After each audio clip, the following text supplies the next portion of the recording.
Hello and welcome to your astrological vibrations for Monday, November 16th, 2020 by Gaia Blooming. I am Mimi and our energy mantra for today is I am aware of the alchemical balance between the light and the dark. And since it's Monday, I'm going to do a week ahead overview. I will say that this week's astro is definitely dialed down from last week's. Not so many transits. That being said, there's a few important notes. I guess I'll start with our Sagittarius shift. We are finishing up Scorpio this week, and next Saturday we will have the sun shift into Sagittarius. And really, actually, we're in the Sagittarius Scorpio energy right now today, and there is this really strong alchemical process that can happen between the Scorpio energy where we allow ourselves to go to the deep, where we allow ourselves to go to the darkness, and then also utilizing that energy of Sagittarius that is able to reach and aim for the good and for what it wants. And it takes that transformation process of Scorpio and really alchemizes it. So be mindful of that over this week, that this is really strong energy we can utilize through this week. We will also have Venus shifting. So Venus is finishing up in Libra. So being mindful, again, this may even feed into that alchemical process, even as there is the shadow energy, the darkness, the feelings to be processed. Libra energy, Venus in Libra is like, and remember pleasure, and remember beauty, and remember self-love, and remember balance, and remember that these things are important for well-roundedness. So do keep that in mind. We also have one more pass of the opposition between Mercury and Uranus. So this is actually our third pass of these energies. Now, first thing, if you are electrically sensitive or even mentally sensitive, this energy can, it may electrify you a bit.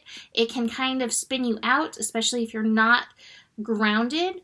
It's ripe for ahas, but again, with Scorpio and Taurus energy, it also can be very triggering. Now, I do want to mention that Lilith is hanging out with Uranus. Again, she's back. She's back for this pass. I believe she was there for that last opposition as well. And so these triggers may come around.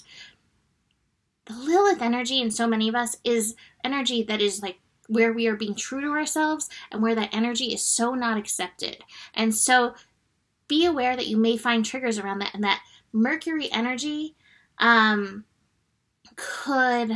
Mercury and Scorpio energy could bring up survival stuff around that. So do keep that in mind as we move through this week. And I believe those are the highlights for us for this week. That being said, let's dig into Monday. We have the moon in Sagittarius, like I said. So moon in Sagittarius, sun in Scorpio, alchemical energy. And this doesn't mean that you don't allow yourself to go to the shadows, deep into the feelings, but you realize that this process can be alchemical. And like the alchemy, it's going to be different for everybody. You know, how I process, how you process, it's going to be a different thing. But it's remembering the balance of the parts of it. You know, okay, allowing myself to go there, but then what am I reaching for? Where's the, I'm using a Joe word, where's the optimization of it? How do I get to that next level from being here in this process? So do keep that in mind through the day. That being said, the moon is making the majority of the connections. We have a trine with Mars direct in Aries. So we may actually start the day being like, I feel ready to go. Maybe for the first time in 2020, I feel ready to go, ready to create, ready to activate. So listen to that fiery energy. Actually, top of the cards, I have the ripeness card. Ready to activate. Moon will be squaring Uranus, or not Uranus, sorry, not squaring Uranus. Trining, what am I saying? I'm in Mercury retrograde and throwing cards everywhere. Moon is going to be squaring Neptune. Sorry.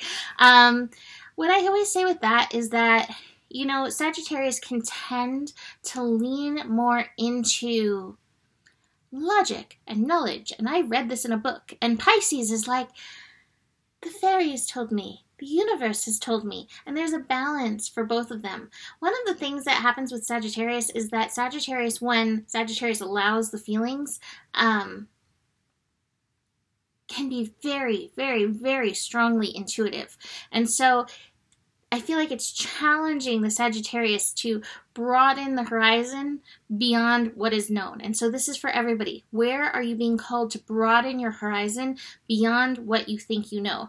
There is information out there beyond that, beyond what you know, even if you are a knowledge collecting Sagittarius. We also have the moon in Sagittarius connecting to Venus in Libra energy. Sagittarius does like to expand any of the energies, so this is a really nice night to kind of treat yourself. Do something nice for yourself.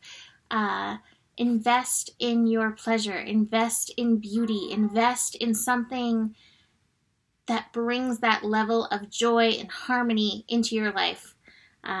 Just to support that energy as part of the wholeness. And we have that receptivity. So maybe even part of that is allowing yourself to be receptive of good vibes, of things that you dream about, things that you long for. That's one of the things I talked about in my Patreon group was, utilizing that new moon energy, the new moon Scorpio energy of desire, and realizing there's a purpose for that and it can help us reach into something.